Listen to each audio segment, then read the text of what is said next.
우리 다 같이 기도하심으로 1월 20일 수요일 저녁 예배를 시작합니다. 하나님 아버지, 주일 예배 이후에 3일 동안도 하나님과 동행하게 하시고 여러 가지 위험과 공포와 아픔 속에서도 지켜주셨음을 감사하며 마음을 다하고 정성을 다하여 수요 저녁 예배로 마음의 무릎을 꿇고 하나님 앞에 앉았습니다. 아버지, 성령으로 우리 가운데 깊이 임재해 주셔서 하나님을 찬양하며 하나님이 주시는 말씀을 깨닫게 하시고 이로 인하여 우리 삶이, 우리 가정이, 한국 교회가 하나님 앞에 하나님이 주신 사명을 감당하며 정직하게 서가는 기회가 되게 하여 주옵소서. 우리를 통하여 영광 받기를 원하신 아버지, 부족한 저희들을 마다하지 아니하시고 불러주셨사오니 그저 감사합니다. 이 밤에도 성령의 충만함으로 함께하여 주옵소서. 예배를 하지 못하도록 방해하는 세력들이 있다면, 방해하는 환경 여건들이 있다면 이것도 극복할 수 있는 성령의 능력을 더하여 주시옵소서. 이제는 사도신경으로 신앙 고백하며 나갑니다. 나는 전능하신 아버지 하나님, 천지의 창조주를 믿습니다. 나는 그의 유일하신 아들, 우리 주 예수 그리스도를 믿습니다. 그는 성령으로 잉태되어 동정녀 마리아에게서 나시고 본디오 빌라도에게 고난을 받아 십자가에 못 박혀 죽으시고 장사된 지 사흘 만에 죽은 자 가운데서 다시 살아나셨으며 하늘에 오르시어 전능하신 아버지 하나님 우편에 앉아 계시다가 거기로부터 살아있는 자와 죽은 자를 심판하러 오십니다. 나는 성령을 믿으며 거룩한 공교회와 성도의 교제와 죄를 용서받는 것과 몸의 부활과 영생을 믿습니다. 아멘. 우리 주님 말씀하시면 함께 찬양합니다.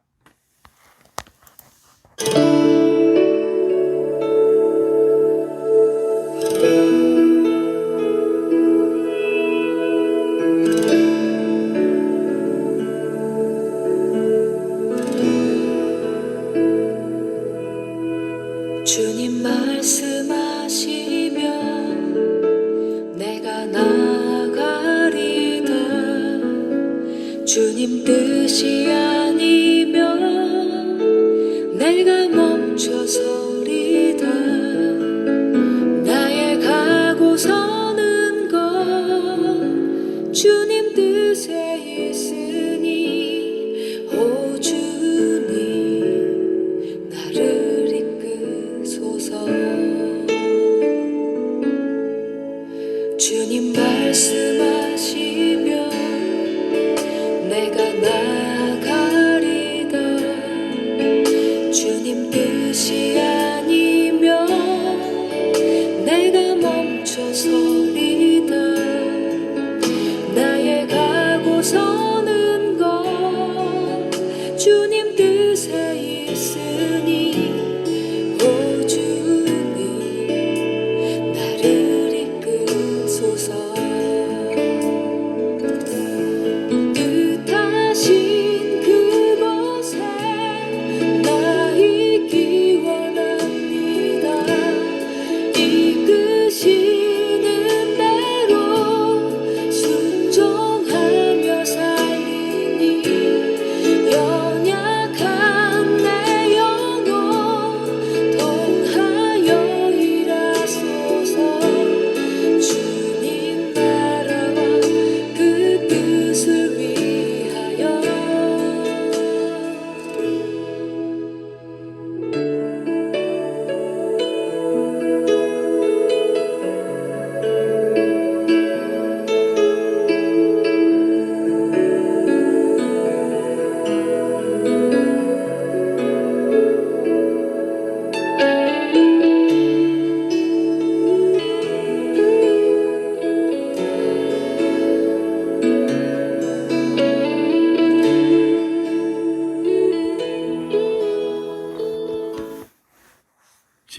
주실 하나님 말씀을 함께 상고하도록 하겠습니다. 오늘 주신 말씀은 마태복음 24장 40절에서 44절까지 말씀입니다. 신약성경 42면에 있습니다. 이 말씀 봉독할 때에 살아계신 주님의 음성을 들을 수 있기를 바랍니다. 마태복음 24장 40절에서 44절 말씀 봉독합니다. 그때에 두 사람이 밭에 있음에 한 사람은 데려가고 한 사람은 버려둠을 당할 것이요 두 여자가 맷돌질을 하고 있음에 한 사람은 데려가고 한 사람은 버려둠을 당할 것이니라. 그러므로 깨어 있으라. 오늘날에 너희 주가 임할런지 너희가 알지 못함이니라.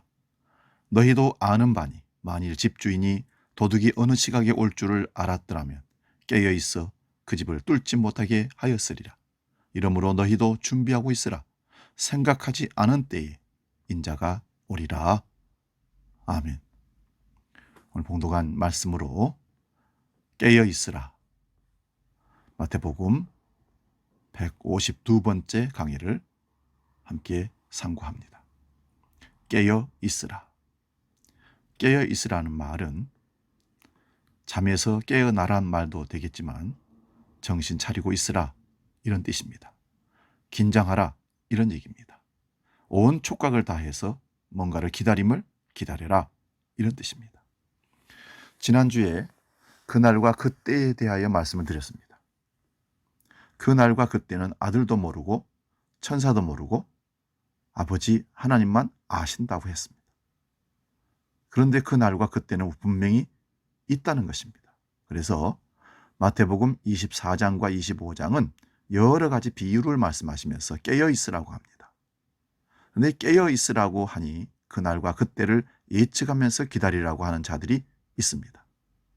그러나 성령이 임하게 되면 이미 종말을 알고 하나님의 나라가 임한 것을 아는 자들입니다.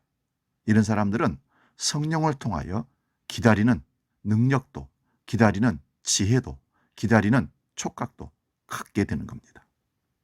마태복음 24장 33절 말씀 보면 이와 같이 너희도 이 모든 일을 보거든 인자가 가까이 곧 문 앞에 이른 줄 알라.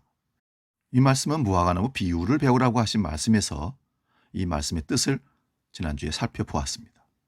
인자가 가까이 왔다는 말씀의 평행구절은 누가복음 21장 31절에 있습니다. 하나님의 나라가 가까이 왔음을 알라 하였습니다.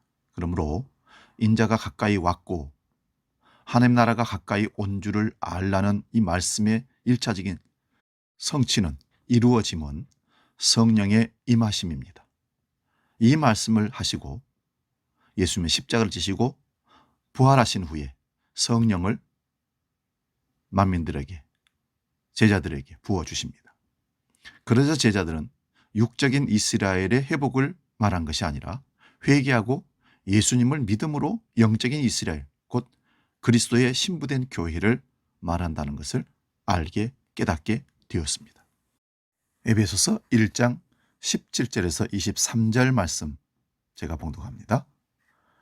우리 주 예수 그리스도의 하나님 영광의 아버지께서 지혜와 계시의 영을 너희에게 주사 하나님을 알게 하시고 너희 마음의 눈을 밝히사 그의 부르심의 소망이 무엇이며 성도 안에서 그 기업의 영광의 풍성함이 무엇이며 그의 힘의 위력으로 역사하심을 따라 믿는 우리에게 베푸신 능력의 지극히 크심이 어떠한 것을 너희로 알게 하시기를 구하노라. 그의 능력이 그리스도 안에서 역사하사 죽은 자들 가운데서 다시 살리시고 하늘에서 자기의 오른편에 앉히사 모든 통치와 권세와 능력과 주권과 이 세상뿐 아니라 오는 세상에 일컫는 모든 이름 위에 뛰어나게 하시고 또 만물을 그의 발 아래 복종하게 하시고 그를 만물 위에 교회의 머리로 삼으셨느니라. 교회는 그의 몸이니 만물 안에서 만물을 충만케 하시는 이의 충만함이니라. 이 엄청난 비밀을 아는 사람들이 교회입니다. 어떻게 알게 될까요? 배워서 훈련해서 기도를 받아서 알게 될까요? 아닙니다. 성령을 통해서만 알게 되는 겁니다. 성령이 임한 자가 알게 되는 것입니다. 이어서 에베소서 2장 19절 22절도 제가 봉독합니다. 그러므로 이제부터 너희는 외인도 아니요 나그네도 아니요 오직 성도들과 동일한 시민이요 하나님의 권속이라. 너희는 사도들과 선지자들의 터 위에 세우심을 입은 자라. 그리스도 예수께서 친히 모퉁이 돌이 되셨느니라. 그의 안에서 건물마다 서로 연결하여 주 안에서 성전이 되어가고 너희도 성령 안에서 하나님이 거하실 처소가 되기 위하여 그리스도 예수 안에 함께 지어져 가느니라. 여기서 19절에 너희는, 이 말은 모든 예수 믿는 그리스도인들, 유대인뿐만 아니라 예수 그리스도를 복음을 영접한 모든 사람들은 외인도 아니요 나그네도 아니요 오직 성도요 하나님의 시민이고 하나님의 권속이라고 얘기합니다. 지난주에는 사도행전에서 성령이 임하여 일어난 여러 가지 일들을 보았지만 오늘은 바울 서신을 중심으로 한번 살펴봅니다. 성령이 임하게 되면 유대인이나 이방인이나 차별이 없이 사도들과 선지자들의 터 위에 세무심을 입은 자들이 된다는 것입니다. 사도들과 선지자들이 증거한 예수 그리스도께서 건물의 모퉁이 돌이 되신 것이며 성령 안에서 하나님의 처소가 되기 위하여 예수 안에 함께 지어져 가는 것입니다. 이러한 교회의 비밀이 영원전에 계획된 하나님의 아버지와 아들의 뜻이었습니다. 그러므로 성령이 임한 자는 이미 세상의 종말을 알기에 그리스도 안에서 지어져 가는 것에 삶의 목적과 의미를 두고 살게 됩니다. 그렇지 않다면 아직 그리스도의 영이 임하지 않았다고 봐야 됩니다. 우리 안에 하나님의 처소가 건축된다는 것은 마치 이 땅 위에 집을 짓는 것처럼 우리 안에 하나님이 거하시는 처소가 된다는 것은 성령이 거하는 전이 만들어진다는 그런 뜻입니다. 계속해서 에베소서 3장 8절에서 12절 말씀도 제가 봉독합니다. 모든 성도 중에 지극히 작은 자보다 더 작은 나에게, 여기서 나는 바울입니다. 이 은혜를 주신 것은 측량할 수 없는 그리스도의 풍성함을 이방인에게 전하게 하시고 영원부터 만물을 창조하신 하나님 속에 감춰졌던 비밀의 경륜이 어떠한 것을 드러내게 하려 하심이라. 이는 이제 교회로 말미암아 하늘에 있는 통치자들과 권세들에게 하나님의 각종 지혜를 알게 하려 하심이니 곧 영원부터 우리 주 그리스도 예수 안에서 예정하신 뜻대로 하신 것이라. 우리가 그 안에서 그를 믿음으로 말미암아 담대함과 확신을 가지고 하나님께 나아감을 얻느니라. 영원부터 감춰진 하나님의 비밀의 경륜을 사도들을 통하여 교회에 알리신 것입니다. 그 경륜은 이방인들도 포함하여 예수 그리스도의 몸이 되는 것입니다. 이것이 성령이 임함으로 알게 된 비밀입니다. 이런 자들은 세상의 것들이 이미 심판을 받았음을 아는 자들입니다.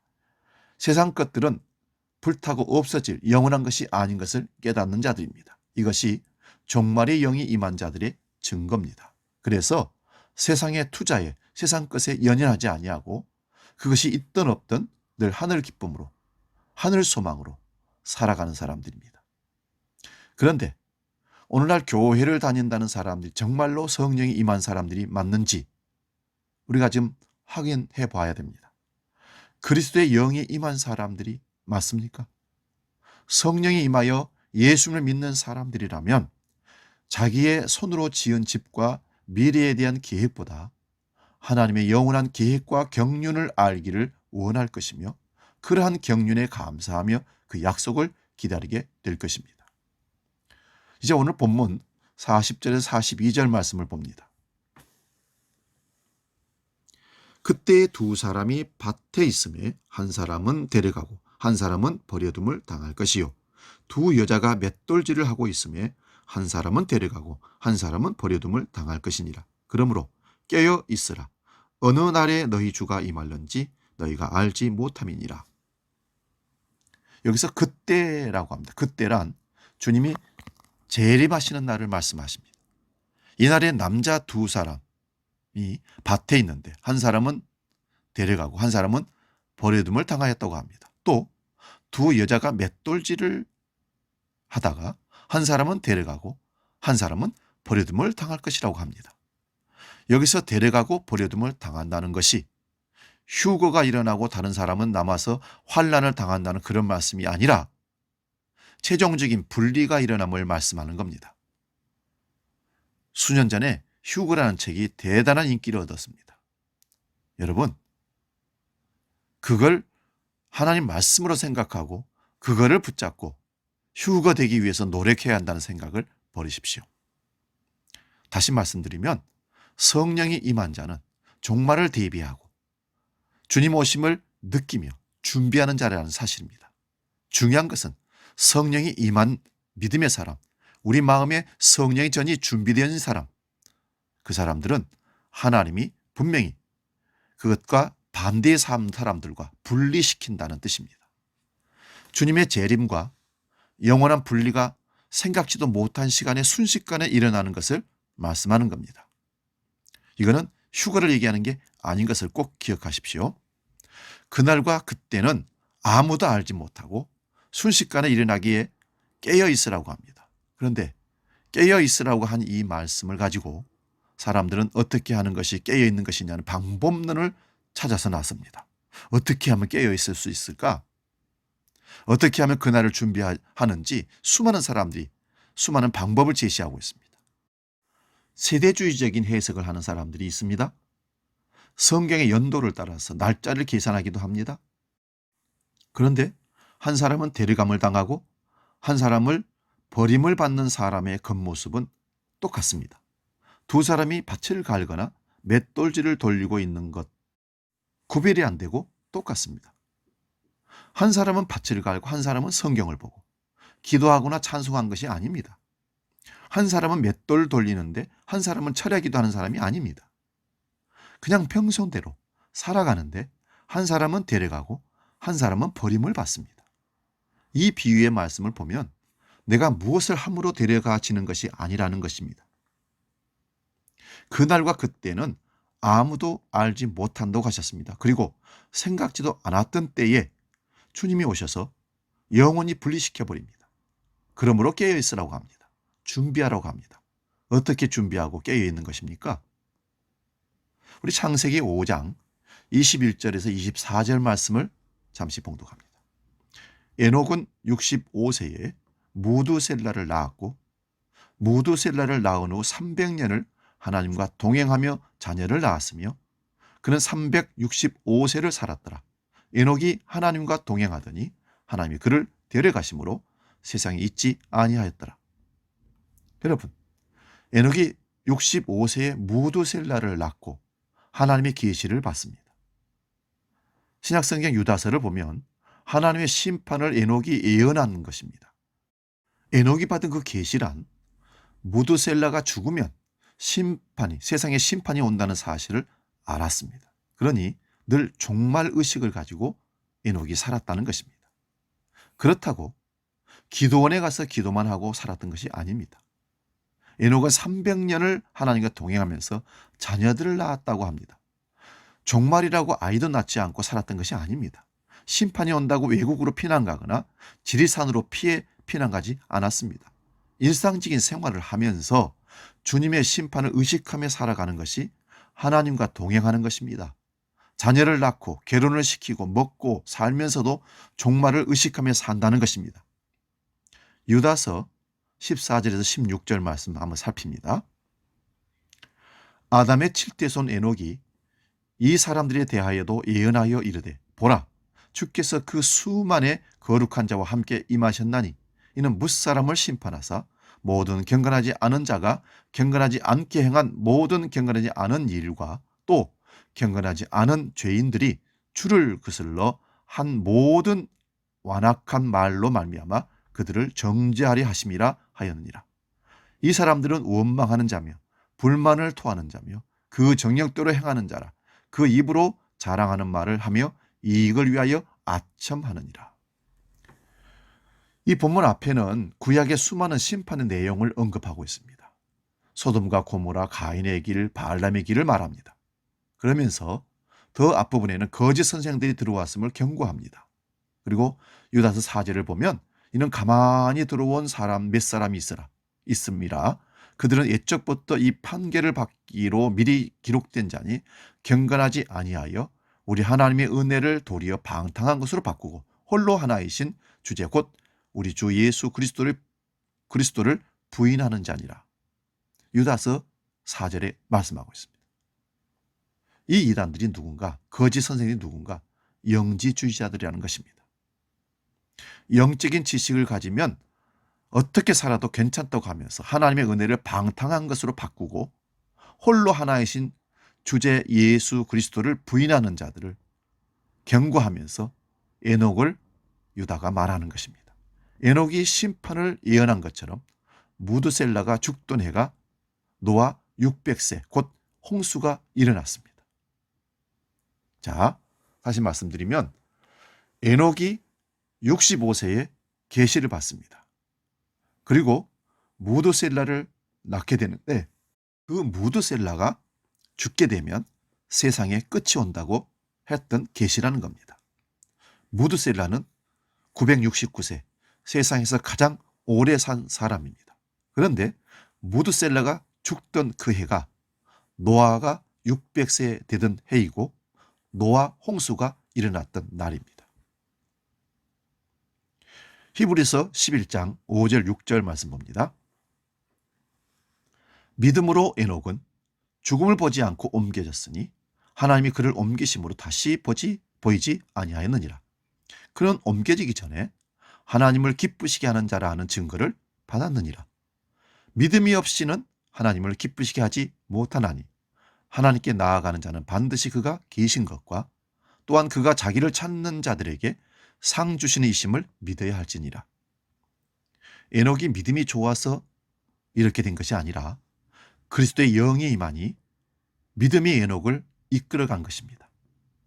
그러므로 데려감을 당하는 것은 그 사람의 능력이 아니라 그 사람의 노력이 아니라 어떤 처방이 아니라 방법이 아니라 성령이 임하여 데려감을 당하는 것입니다. 이것을 성령이 우리를 견인한다, 이끌어간다 이런 얘기입니다. 반대로 버리는 것은 육이라고 합니다. 성령이 이끌지 아니한 모든 자들은 육이 버려진 자들입니다. 이것을 성경은 믿음이라고 합니다. 우리 본문 43절 44절 말씀 봉독합니다. 너희도 아는 바니 만일 집 주인이 도둑이 어느 시각에 올 줄을 알았더라면 깨어 있어 그 집을 뚫지 못하게 하였으리라. 이러므로 너희도 준비하고 있으라. 생각하지 않은 때에 인자가 오리라. 두 사람이 밭을 갈거나 맷돌질을 하고 있는데 한 사람은 데려감을 당하고 한 사람은 버려둠을 당한다는 말씀을 하신 후에 깨어 있으라고 하시면서 집 주인이 도둑이 어느 시각에 올 줄을 알았더라면 깨어 있어 그 집을 뚫지 못하게 하였을 거라 합니다. 이 두 이야기가 다 깨어 있으라고 합니다. 그런데 문제는 언제까지 깨어 있을 수 있습니까? 잠을 자지 않고 깨어 있는 것은 아닌 줄 압니다. 그러면 늘 성경 보고 기도하고 교회에 충성하면 깨어 있는 것입니까?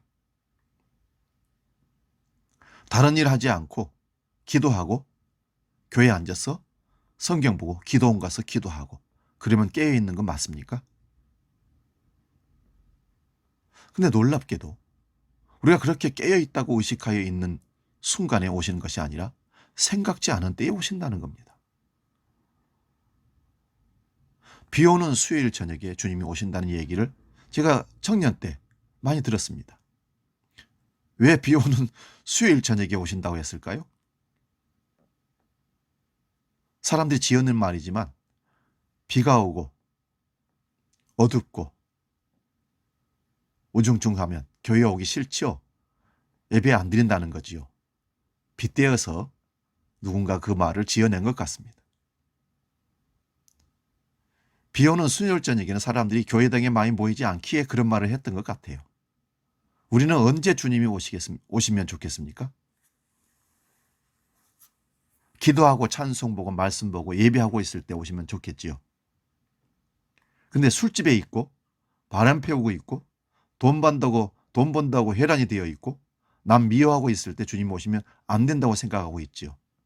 또는 사랑하는 사람과 결혼한 날 받아놓고 명문대학 합격해놓고 대기업 취업해놓고 수억 명 예배드리는 예배당 건축해놓고 입당하기 전에 예수님 재림하시면 여러분 환영하시겠습니까? 우리는 우리가 생각하는 그 축복의 시간, 좋다고 내가 열심히 하고 있는 그 순간에 왔으면 하는 바람과 소원이 분명히 있습니다. 고린도후서 5장 1절에서 10절 말씀 좀 깁니다만은 제가 읽어드리겠습니다. 만일 땅에 있는 우리의 장막집이 무너지며 하나님께서 지으신 집 곧 손으로 지은 것이 아니요 하늘에 있는 영원한 집이 우리에게 있는 줄을 아느니라. 참으로 우리가 여기 있어 탄식하며 하늘로부터 오는 우리 처소로 덧입기를 간절히 사모하노라. 이렇게 입으면 우리가 벗은 자들로 발견되지 않으려 함이라. 참으로 이 장막에 있는 우리가 짐진 것 같이 탄식하는 것은 벗고자 함이 아니요 오히려 덧입고자 함이니 죽을 것이 생명의 삼킨 바가 되게 하려 함이라. 곧 이것을 우리에게 이루시게 하시고 보증으로 성령을 우리에게 주신 이는 하나님이시니라. 그러므로 우리가 항상 담대하여 몸으로 있을 때에는 주와 따로 있는 줄을 아노니 이는 우리가 믿음으로 행하고 보는 것으로 행하지 아니함이로라. 우리가 담대하여 원하는 바는 차라리 몸을 떠나 주와 함께 있는 것이나 그런즉 우리는 몸으로 있든지 떠나든지 주를 기쁘시게 하는 자가 되기를 힘쓰노라. 이는 우리가 다 반드시 그리스도의 심판대 앞에 나타나게 되어 각각 선악간에 그 몸으로 행한 것을 따라 받으려 함이라. 이 말씀을 정말로 여러분 믿으십니까? 이 말씀을 성령으로 인하여 믿으신다면 이 말씀이 저와 여러분 안에 이루어지고 있습니까? 이 말씀이 저와 여러분 안에 증거로 나타나고 있습니까? 그저 세상 살기 싫어서 천국 가고 싶어 하는 것이 아니라 성령이 임함으로 하늘에 있는 영원한 집을 덧입기를 탄식하여 기다리십니까? 늙고 병들고 죄짓는 이 몸이 아니라 예수 그리스도의 부활의 영광의 그 몸을 덧입기를 소망하십니까? 그런 소망을 가진 자들은 성령님이 우리 안에 계셔서 보증이 되신 자들입니다. 성령이 담보물이 되신 자들입니다. 이런 사람들은 차라리 몸을 떠나 주와 함께 있기를 소원하는 것입니다. 세상의 말로 하루라도 빨리 죽기를 원하는 것입니다. 그러므로 우리는 몸으로 있든지 떠나든지 주를 기쁘시게 하는 자가 되기를 원한다고 하는 것입니다. 주를 기쁘시게 한다는 것은요, 주님을 사랑하면 주님을 뵙기를 소원하는 자들입니다. 이들은 주님이 언제 오시든지 환영합니다. 그렇지 않고 이 세상이나 세상에 속한 것을 사랑하면서 자기의 이름과 자기의 자존심을 위하여 살았다면 그리스도께서 오시는 날이 심판날이 될 것입니다. 그가 아무리 종교적인 업적을 남겼더라도 그 중심에 주님이 계시지 않는 것을 하나님은 아시고 보십니다. 데살로니가전서 5장 1절에서 11절 말씀도 좀 깁니다만은 제가 봉독합니다. 형제들아, 때와 시기에 관하여는 너에게 쓸 것이 없음은 주의 날이 밤에 도둑같이 이룰 줄을 너희 자신이 자세히 알기 때문이라. 그들이 평안하다 안전하다 할 그때에 임신한 여자에게 해산의 고통이 이름과 같이 멸망이 갑자기 그들에게 이르리니 결코 피하지 못하리라. 형제들아, 너희는 어둠에 있지 아니하며 그날이 도둑같이 너희에게 임하지 못하리니 너희는 다 빛의 아들이요 낮의 아들이라. 우리가 밤이나 어둠에 속하지 아니하나니 그러므로 우리는 다른 이들과 같이 자지 말고 오직 깨어 정신을 차릴지라. 자는 자들은 밤에 자고 취하는 자들은 밤에 취하되 우리는 낮에 속하였으니 정신을 차리고 마음과 사랑의 호심경을 붙이고 구원의 소망의 투구를 쓰자. 하나님이 우리를 세우심은 노하심에 이르게 하심이 아니요 오직 우리 주 예수 그리스도로 말미암아 구원을 받게 하려 하심이라. 예수께서 우리를 위하여 죽으사 우리로 하여금 깨어 있든지 자든지 자기와 함께 살게 하려 하셨느니라. 그러므로 피차 권면하고 서로 덕을 세우기를 너희가 하는 것 같이 하라. 근데 여기서 우리 자신에게 한번 질문해 봅시다. 나는 정말로 주님이 다시 오심을 기다리고 있습니까? 설레임과 기쁨으로 기다리고 있습니까? 사랑하는 분이 오시기에 말할 수 없는 사랑으로 기다리고 있습니까? 만약 그렇지 않다면 지금 회개하고 예수님을 진정으로 믿어야 합니다. 우리가 교회당에 다닌다고 예수님을 맞이할 수 있는 것이 아닙니다. 자신이 어떠한 죄인지를 알게 하여 회개하고 살려달라고 기도해야 합니다. 우리가 죄인인데 죄인이 할 수 있는 유일한 참말은 내가 전적인 죄인이라고 고백하는 것입니다. 그런데 이런 고백조차 우리는 습관처럼 형식적으로 학습되어 말하고 있는 혹시 유선자들은 아닌지, 기도할 때마다 말할 때마다 죄인이라고 입에 달고 다니지만 진짜 죄인이 맞는지 인정하고 있는지를 우리 자신들이 한번 생각해 보시기 바랍니다. 나는 하나님 앞에 전적인 죄인입니다. 이런 고백이 나오는 사람이 구원받은 사람들입니다. 이사야 선지자가 하나님의 영광 앞에서 화로다 나의 망하게 되었도다 합니다. 나는 입술이 부정한 백성 가운데 거한다고 하였습니다. 교만하여 나병에 들었던 우시아 왕이 죽던 해에 이사야 선지자가 하나님의 영광 앞에서 자기를 그렇게 고백하게 된 것입니다.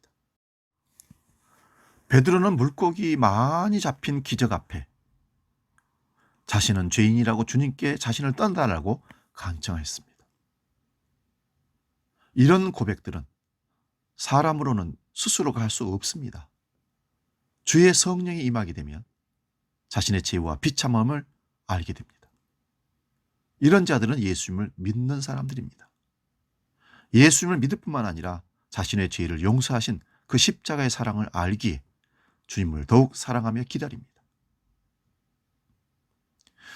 죄 많은 여인이 예수님의 발을 눈물로 씻기고 머리카락으로 닦고 향유를 부어서 그 발에 입을 맞추기를 쉬지 않았던 그 여인은 엄청난 죄를 용서받았기 때문입니다. 용서받은 죄인의 행동으로 나온 것입니다. 기적 중의 기적이 자신이 전적인 죄임을 아는 사람들입니다. 그래서 바울사도는 노년에 이렇게 증가합니다. 밉보도다 이 말이요. 모든 사람이 받을 만한 말이요. 주께서 죄인을 부르러 오셨도다. 내가 죄인의 개수로다. 이런 고백이 저와 여러분의 고백이 될 수 있기를 바랍니다. 그렇다면 주님을 기다림이 자연스럽습니다. 요란하게 종말을 계산하고 예측하는 것이 아니라 이미 그리스도의 영이 임하였기에 하루라도 속히 주님 뵙기를 소원하는 것입니다. 이런 자들에게는 도적같이 오든지 어느 날 갑자기 오든지 상관이 없습니다. 왜요? 성령을 통해 이미 깨닫고 준비하고 있었기 때문입니다. 베드로후서 3장 10절에서 13절 말씀 봅니다. 그러나 주의 날이 도둑같이 오리니 그날에는 하늘이 큰 소리로 떠나가고 물질이 뜨거운 불에 풀어지고 땅과 그 중에 있는 모든 일이 드러나리로다. 이 모든 것이 이렇게 풀어지리니 너희가 어떠한 사람이 되어야 마땅하냐? 거룩한 행실과 경건함으로 하나님의 날이 임하기를 바라보고 간절히 사모하라. 그날에 하늘이 불에 타서 풀어지고 물질이 뜨거운 불에 녹아지려니와 우리는 그의 약속대로 의가 있는 곳인 새하늘과 새 땅을 바라보도다. 노아 홍수 때의 하나님의 말씀 곧 세상을 물로 심판한다는 말씀을 믿지 않은 사람들은 심판하셨습니다. 그 당시나 지금이나 세상에 종말이 없다고 하는 자들을 하나님은 심판하실 겁니다. 그런데 오늘 우리는 정말 이 말씀을 믿으십니까? 예수님의 심판의 말씀과 바울과 베드로 사도가 전한 이런 말씀을 믿으시냐 이 말씀입니다. 어려운 내용이 아닙니다. 세상에 심판받는다는 말씀을 믿느냐 그런 말씀입니다. 입으로 예 믿습니다가 아니라 그렇다면 행동으로 믿는 행동을 성령이 말세를 준비하고 심판이 오심을 믿고 행동하라고 우리에게 이끌어 가십니다. 믿으신다면 지금 예수님이 재림하셔도 기쁨으로 맞이할 것입니다. 그런데 우리 가운데 정말 누가 예수님을 사랑하며 사모하며 기다리는 자가 얼마나 되겠습니까? 그러므로 아직 재림이 일어나지 않은 것은 오늘 우리가 회개하도록 기다리시는 겁니다. 이것이 하나님의 우리 향한 자비입니다. 기회를 더 주시는 겁니다. 그러므로 지금 여기서 회개하고 내일로 미루지 말고 예수님을 나의 주와 그리스도로 모셔드리기를 바랍니다. 회개하고 예수님을 믿는 사람은 하나님의 날 곧 그리스도의 재림을 기다리며 새하늘과 새 땅을 바라보게 됩니다. 베드로후서 3장 14절에서 18절 말씀도 봅니다. 마지막 함께 읽겠습니다. 그러므로 사랑하는 자들아 너희가 이것을 바라보라니 주 앞에서 점도 없고 흠이 없이 평강 가운데서 나타나기를 힘쓰라. 또 우리 주의 오래 참으심이 구원이 될 줄로 여기라. 우리가 사랑하는 형제 바울도 그 받은 지혜대로 너희에게 이같이 썼고 또 그 모든 편지에도 이런 일에 관하여 말하였으되 그 중에 알기 어려운 것이 들어있으니 무식한 자들과 굳세지 못한 자들이 다른 성경과 같이 그것도 억지로 풀다가 스스로 멸망에 이르느니라. 그러므로 사랑하는 자들아 너희가 이것을 미리 알았은즉 무법한 자들의 미혹에 이끌려 너희가 굳센 데서 넘어질까 삼가라. 오직 우리 주 곧 구주 예수 그리스도의 은혜와 그를 아는 지식에서 자라가라. 영광이 이제와 영원한 날까지 그에게 있을지어다. 주의 오래 참으심이 구원이 될 줄로 여기라 말씀합니다. 바울 사도도 베드로 사도도 동일하게 말합니다. 아직 재림이 일어나지 않은 것은 오늘 우리에게 회개하도록 기다리시는 하나님의 자비 사랑입니다. 다른 사람이 아니라 바로 오늘 우리 자신입니다. 내가 회개하고 예수를 믿도록 지금까지 오래 참으신 겁니다. 그러므로 성경을 억지로 풀지 말기를 바랍니다. 여기서 억지로 푼다는 각주를 보면 교묘하게 푼다는 뜻입니다. 성경은 성령의 감동으로 기록되었습니다. 예수를 믿으면 성령이 임합니다. 성령이 임하게 되면 성경을 통하여 예수님이 누구신지를 알게 되고 자신이 어떤 죄인지를 알고 예수를 믿게 됩니다. 이런 자들을 창세전에 예정된 그리스도의 신부라고 합니다. 이러한 신부들은 하루라도 빨리 신랑 오시기를 기다립니다. 아멘. 주 예수여 어서 오시옵소서. 우리 다 같이 기도하는 마음으로 찬송가 179장 주 예수의 강림이 함께 찬양하고 기도하고 마치겠습니다.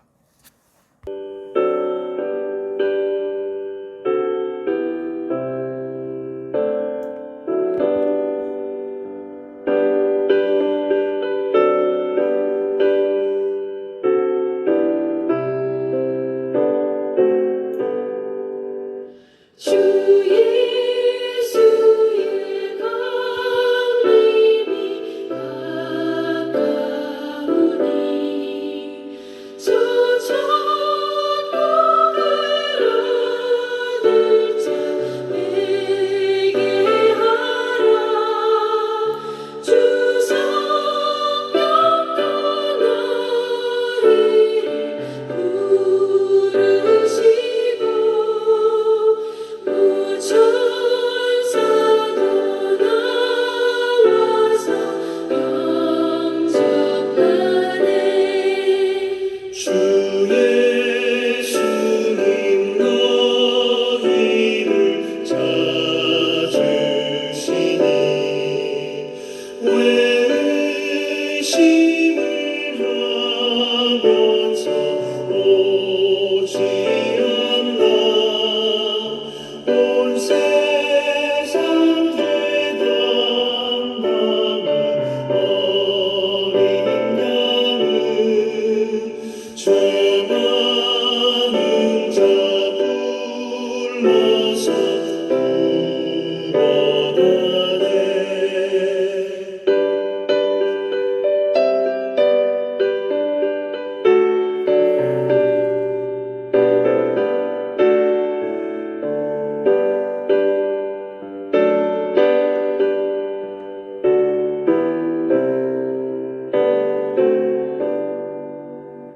이 세상이 즐기는 제물로는 내 근심과 고초를 모면하리. 또 숨질 때 위로를 못 얻으며 저 천국에 갈 길도 못 찾으리. 함께 기도하겠습니다. 하나님 아버지, 깨어 있으라는 말씀을 우리가 듣습니다. 그러나 그 말을 실천으로 삶에서 적용하지 못하고 있음을 고백합니다. 성령이 임한 자들은 자기가 죄인인 것을 깨닫게 될 것이고, 그 성령은 사랑한 주님을 기다리며 언제 오실런지 상관없이 준비된 자로 깨어있는 자가 되는 것입니다. 정말 주님을 믿는다고, 제 이름을 기다린다고, 깨어있겠다고 말을 하면서도 우리 삶은 세상에 연연하고 세상께서 매여 있음을 봅니다. 진정 주님을 사모하고 기다리는 자들은 일상 삶에서 항상 깨어 주님을 기다리는 성령의 사람인 것을 고백합니다. 마지막까지 깨어 있어 주님을 반드시 만나고 저 영원한 천국으로 함께 들어가는 그 축복을 모두가 누릴 수 있도록 은혜를 더하여 주옵소서. 성령이 우리에게 임했을 때, 성령이 우리를 이끌어 가실 때, 우리는 그 날과 그 때를 알지 못하지만 우리를 이끄셔서 반드시 주님을 맞이할 수 있도록 함께 할 줄로 믿습니다. 성령이여, 우리에게 오셔서 깨닫게 해주시고 주님을 사모하게 하시고 재림을 준비하는 삶으로 이끌어 주시옵소서. 이제는 우리 주 예수 그리스도의 은혜와 아버지의 놀라우신 사랑과 성령님의 깨닫게 하시고 보호하시고 이끄시는 크신 역사가 깨어있으라 하신 말씀을 아멘으로 삶으로 실천하며 주님 재림을 기다리기를 원하는 머리 숙인 주의 모든 믿음의 식구들 머리 위에, 가정과 섬기는 교회와 이 민족 위에 영원히 함께 계시기를 간절히 축원하옵나이다. 아멘. 편안한 밤 되시기 바랍니다.